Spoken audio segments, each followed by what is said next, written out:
The Reigning World lost a very special horse this year, Colonel Smoking Gun, which all of his fans knew him as Gunner. One of the best performing horses and producing horses ever in the Reigning World, and he will be missed by not only the producers, the trainers, but also the fans.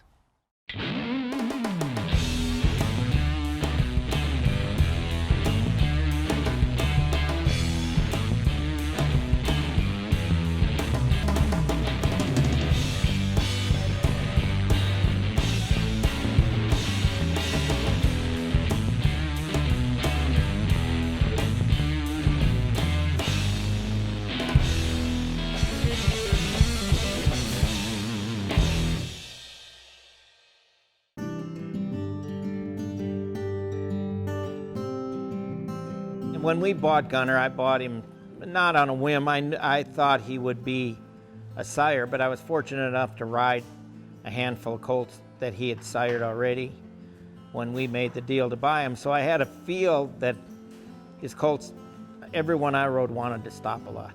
That's a big part of what I hunt for. So we made the deal on him, and I just hoped, because when we bred him, he probably didn't have, if he had 100 colts on the ground, that was it.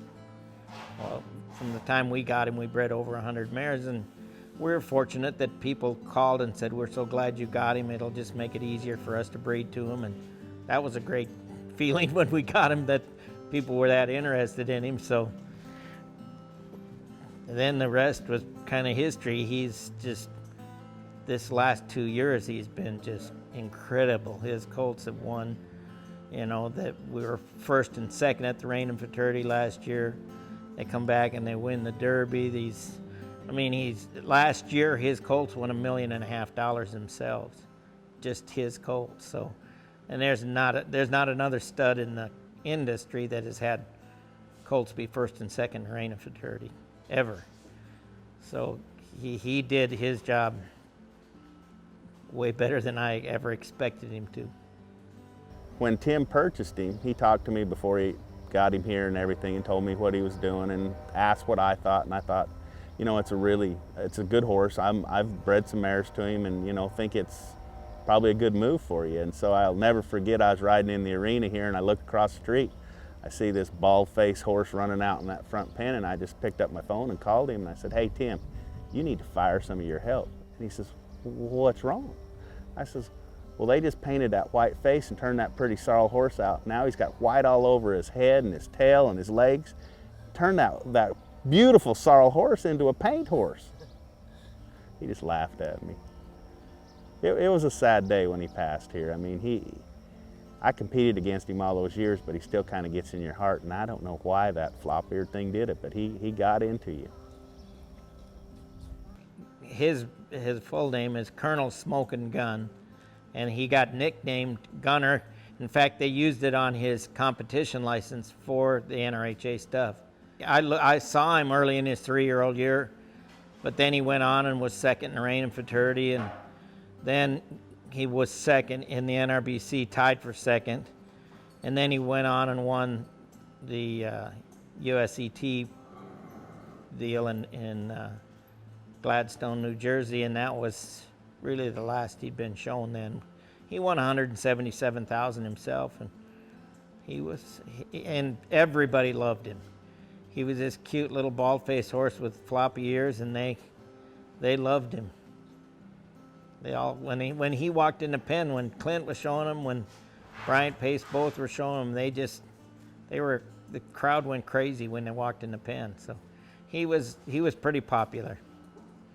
My neighbor across the road, Dell, he was, when we first got Gunner, he said, I don't know. Well, we went through the one sale, the first sale that we had the Gunner colts in, and they sold real good.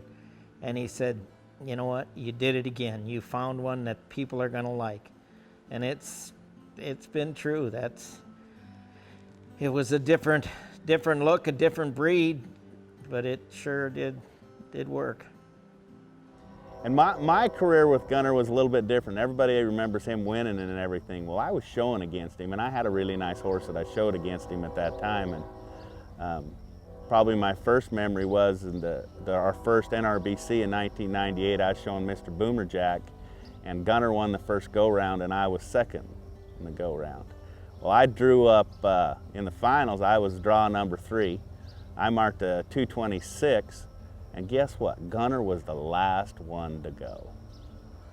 And so when Gunner walked out, had a really nice run, and they marked him a 225.5, the crowd booed. The crowd booed because they thought Gunner should win it.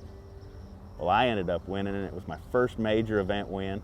And that's just how my career went. I mean, I showed against him, and every time out, it was I'd win one, he'd win one, and it was back and forth. And I can remember when they inducted him into the Hall of Fame, it kind of made me mad. Well, why is he so dang famous? Why is he going in the Hall of Fame? But when you think back, he was a very, very famous horse. You know, I think Gunner's impact in the industry is greater than any other stud that we've seen, you know, as much as anything, because any practice pen you go to around the country, you look out there and you see white faces and white legs, and you know, I mean, it's changed the industry completely. And then he's done enough outside of what they look like. He's done enough with the actual product, to how they go perform, and he's turned into the go-to sire. I mean, the question is, if you got a really great mare, okay, who are you going to breed her to? If you're going to get 2 or 3 embryos out of her, who are you going to breed her to? Well, the answer is almost always Gunner and, you know, somebody else and somebody else. It's always Gunner and we're going to breed her. You know, he's always the first horse you think about, and at least for us. And I manage probably 30 of the best broodmares in the country for various clients throughout the world, and that's our go-to stud, is that. You know, we try to have as many of them here as we can, because you know, we've never seen anything like it. I mean, there's 7, 8, 9 horses in the finals every year by Gunner. We've never had a stud do that. And the industry is going to, I mean, they're going to miss him terribly. I was not even close to being ready to have Gunner go. I mean, there was, you know, I just wasn't prepared for it. We haven't saved any semen per se, and it just happened way too fast. He was, you know, he was fat and happy and getting along fine, and then boom, he's gone. So, and you know, we bred a lot of mares this year. It was a great year. It's been his, you know, it makes me sick, because I think he would have taken over the industry as far as being the leading sire, bar none, but it's going to get cut short now. Gunner was deaf, but I don't think that affected his ability to do anything or what he passes on to his colts. I mean, obviously, because they're winning everything there is to win right now. So he was deaf, but it was never really an issue for him, and if anything, it probably was a little bit of an advantage to him when he showed sometimes. Well, the day after he passed away, for my Facebook post, I just posted Gunner, and I told a few of my friends, pass it on, let's just post Gunner for the day. Every time I looked at my phone and every time I looked at Facebook, 95% of the people just put Gunner. People I didn't know, people that from overseas, there was thousands of them that posted Gunner, Gunner, Gunner, Gunner, Gunner all over. It was unreal, and a horse can impact that many people.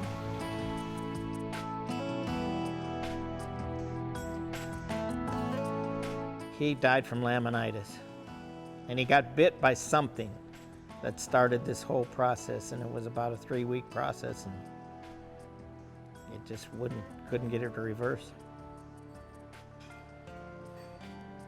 And I don't want to, you know, I'm not one to make him suffer. You know, you could have been greedy and tried to peg leg him along kind of thing, and he did his job. when Gunner passed away, we buried him out front next to Hollywood Dunnett, and when Hollywood Dunnett passed away, we left his stall empty. So, you know, we're kind of vacillating on what to do with Gunner's stall. We'll probably put up a memorial to him at his stall along with where we buried him out front by Dunnett, but we may just put that the mare that I show may just live in his stall. They'll just take special horses to get to live in that stall anymore, so they have to earn their right to live in Gunner's stall. Is kind of what our plan is from here forward.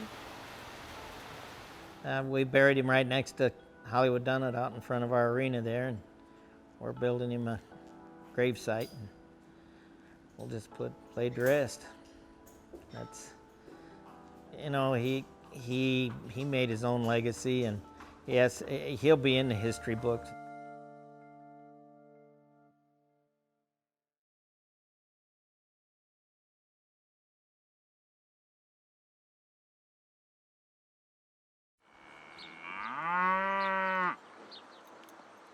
Steve, I know as a cowboy, you know, one of the most important things is the health of the animal. And not only that, you know, the health of you and I as well. Tell us a little bit about the health pen you got here. Well, this is what we've got, one version of the herd health pen. We've got another one, a 10 by 10 behind us. Nice thing about this is by utilizing one of these, you can help a unwilling mama cow or a young heifer, or you can pull off a sick cow or bull and bring them into here and separate them from the rest of the animals, keep them close to your house, and being able to take care of them without having to run out in the pasture. Definitely safety for the animals and helping them out. Show us a little bit about how this gate is health for you and I.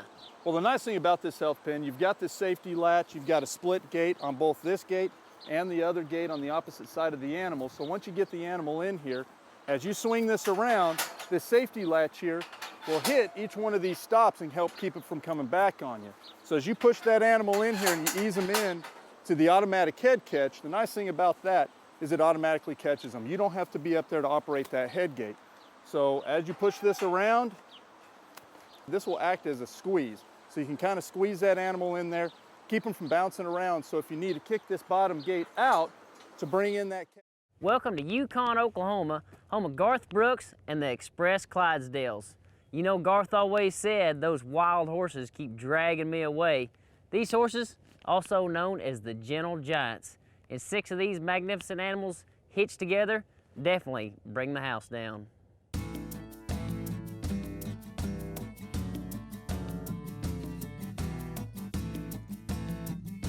Well, today we have the pleasure of Tabitha, the events coordinator, is going to kind of show us around the barn and maybe just tell us a little bit about the Express Clydesdales. I mean, sure. Of course, the first question that I have is about the names. I mean, this is Prince here. Mm-hmm. Every stall has a different name. Mm-hmm. Did you come up with those names, or where did they come from? Some of them come from the breeders that we get them from, but occasionally we pick a name. I see the next one down is Rocky, so I kind of wonder if he... Yeah, we named Rocky. Actually, I think Rocky came with his name. We actually got him from some Amishmen about 5 years ago. Is there a story behind that, behind Rocky? Not really. It's just an awesome horse we found at a sale. So. Well, the first question you have with Prince, mm-hmm. You know, wasn't there a pretty famous couple that y'all got to drive the last year or two? We actually named one of the horses Duke after doing that deal. Last year up at the Calgary Stampede, we got the privilege of hauling Prince William and Kate on our stagecoach that we have here. And wow. I actually have 2 of the horses in the barn today that were hitch. Part of that deal. What is kind of the average age of the Clydesdales in here, or is there a certain age that they start going to shows? I mean, of course, to have one that you know is hauling royalties, they need to be seasoned workhorses. We used some of our little bit older ones on that one, but they range anywhere from 4 years old to probably like their mid-teens. We usually start them here about 3, maybe 4 years old. They're more like their full height. They may have some weight to gain, but at least they're maturing enough to start driving. So. For one of these Express Clydesdales, what is, I guess, you say reaching their height. How What's their tall height? is their? Well, they're measured in hands, you know, so they're going to be anywhere from 17 and a half hands to our tallest is 19.1. What is He's the a world big record boy. on? I'm not sure, but I know Jack is in probably the top 25 in the country, probably. Yeah, that means an 18-hand horse is 6 foot just to their withers. That's so, what it is. And that's how on you measure average, it is they're to their 18 withers, their here. peak of their withers. It's not how high they can hold their head or anything like that. No, because that would be even probably like 9, 10, 11 feet. Yeah.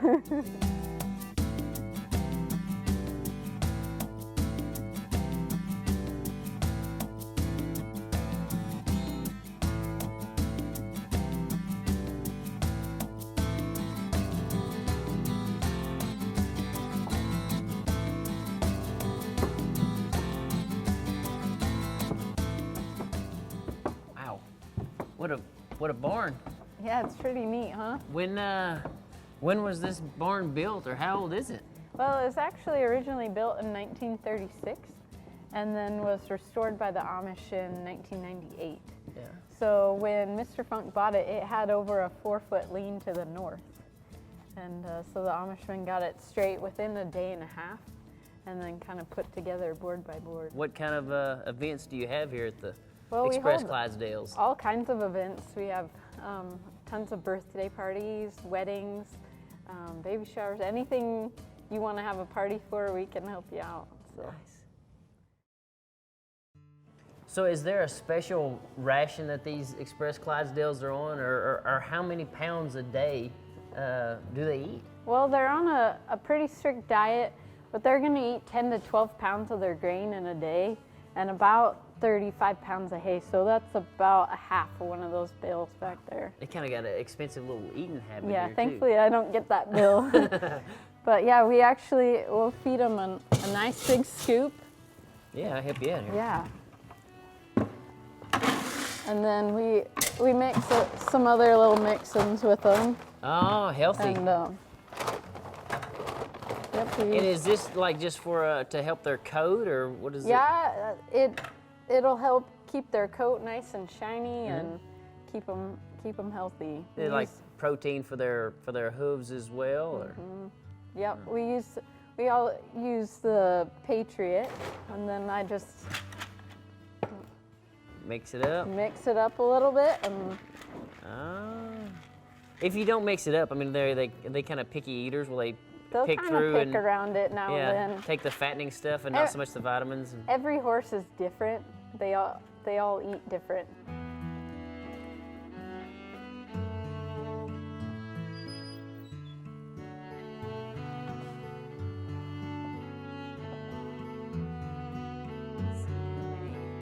So, Tabitha, tell us just a little bit about, I guess, the history of the Express Clydesdales. Sure. Well, we're owned by Bob Funk, and he owns Express Employment Professionals, and he was introduced to the Clydesdales back in 1998 at a show called Agribition, and he just fell in love with them.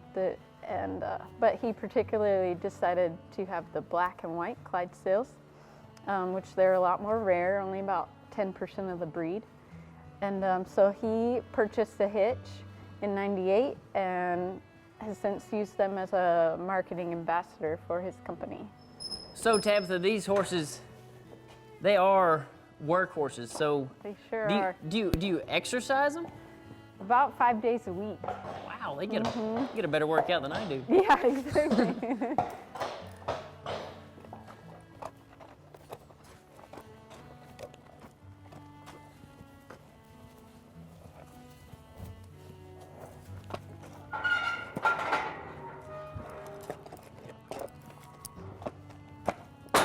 This would be like a king-size merry-go-round, kind of. I'm going in. How long do you put them on the walker? They'll probably go anywhere from 45 minutes to maybe even an hour, hour and a half. Just kind of like a toning exercise, kind of keeping a little bit of fat off of them as well? It just conditions them to stay in good shape.